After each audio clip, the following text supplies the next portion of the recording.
مولاي صل وسلم دائما أبدا على حبيبك خير الخلق كلهم مولاي صل وسلم دائما أبدا على حبيبك خير الخلق كلهم محمد سيد الكونين والثقلين محمد.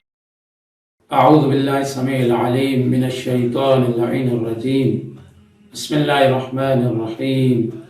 وبه نستعين وهو خير ناصر ومؤين. الحمد لله رب العالمين. وصلى الله على سيدنا ونبينا محمد وعلى آله الأطيبين الأطهرين المعصومين المظلومين لا سيما بقية الله في الأراضين روحي وأرواح العالمين لتراب مقدمه الفداء. السلام علیکم ورحمۃ اللہ وبرکاتہ. محترم عزیز سامعین، سب سے پہلے میں شکر گزار ہوں اس مالک دو جہاں کا کہ مجھے توفیق ہوئی کہ چند عرائض آپ کی خدمت میں پیش کر سکوں. عزیزان سامعین گرامی محترم، آپ کی اور ہماری اس ماہ مبارک رمضان میں جتنی عبادات ہم نے انجام دی ہیں، خالق کائنات کے دربار میں دست بدعا ہیں کہ ہماری تمام عبادتیں قبولیت کے درجے تک پہنچیں. میرے عزیز سامعین محترم، آج جس موضوع کو آپ کی خدمت میں پیش کرنے کی سعادت حاصل ہو رہی ہے وہ ہے گناہوں کے آثار اور عواقب. میرے سامعین محترم، اس سے پہلے کہ ہم لفظ گناہ کے آثار اور عواقب کو آپ کی خدمت میں پیش کریں، آئیے پہلے چلتے ہیں کہ گناہ کا مفہوم اور معنی کیا ہے. تو میرے عزیز سامعین محترم، گناہ کی معنی اور مفہوم کو اگر ہم بیان کریں تو اس طریقے سے بیان کر سکتے ہیں، یعنی ہر وہ کام جو مرضی مالک دو جہاں کے خلاف ہو، جس سے ذات اقدس ناراض ہو، اس کو ہم گناہ کہتے ہیں. عزیزان سامعین گرامی قدر، گناہ جب انسان انجام دیتا ہے تو گناہ کے اقسام کی طرف بیشتر انسان کی توجہ ہوتی ہے کہ گناہ بعض گناہ صغیرہ ہیں اور بعض گناہ کبیرہ ہیں. میرا عزیز محترم، یہ گناہ کی تقسیم کی اگر بات کی جائے تو گناہ صغیرہ اور گناہ کبیرہ، یہ گناہ صغیرہ کیا ہیں اور گناہ کبیرہ کیا ہیں، کون کون سے گناہ کبیرہ ہیں اور کون کون سے گناہ صغیرہ ہیں، یہ ایک الگ بحث ہے.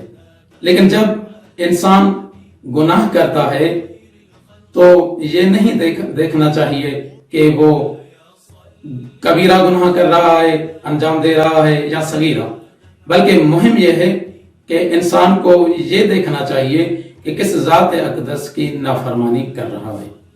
تو میرے عزیز سامعین محترم، گناہ کے آثار کو بیان کرنے سے پہلے ہم آئیے چلتے ہیں کہ اس گناہ کے مفہوم کو خالق کائنات نے قرآن میں کن تعابیر سے پیش کیا ہے.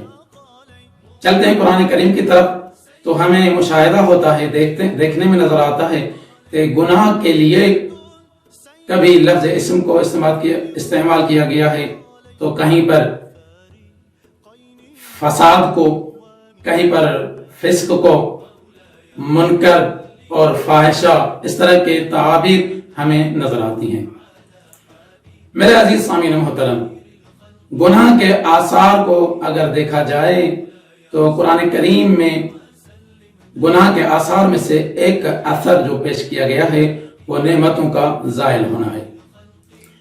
قرآن کریم میں ارشاد ہوا، سورہ مبارک یہ نحل آیت نمبر 112 میں، بسم اللہ الرحمن الرحیم، ضرب اللہ مثلا قریۃ كانت آمنة مطمئنة يأتيها رزقها رغدا من كل مكان فكفرت بأنعم الله فأذاقها الله لباس الجوع والخوف بما كانوا يصنعون.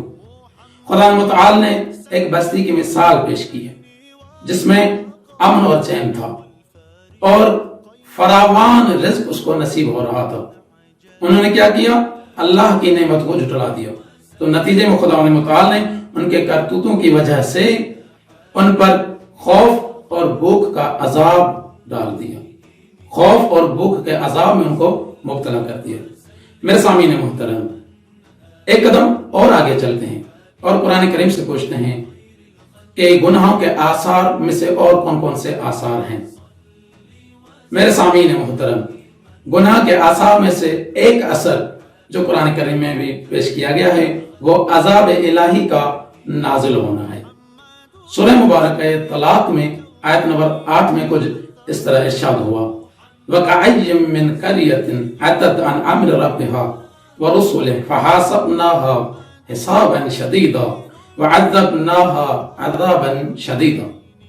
بہت ساری بستیاں جنہوں نے خدا متعال کے امر اور ان کے رسول کے امر سے نافرمانی کی، نتیجے میں خدا متعال نے ان کا بہت شدید طریقے سے محاسبہ کیا اور شدید عذاب میں ان کو مبتلا کر دیا. میرے عزیز سامعین گرامی قادر، ایک قدم اور آگے چلتے ہیں جہاں پر ہمیں نظر آتا ہے کہ گناہوں کی وجہ سے انسان بلاؤں اور مصیبتوں میں گرفتار ہو جاتا ہے.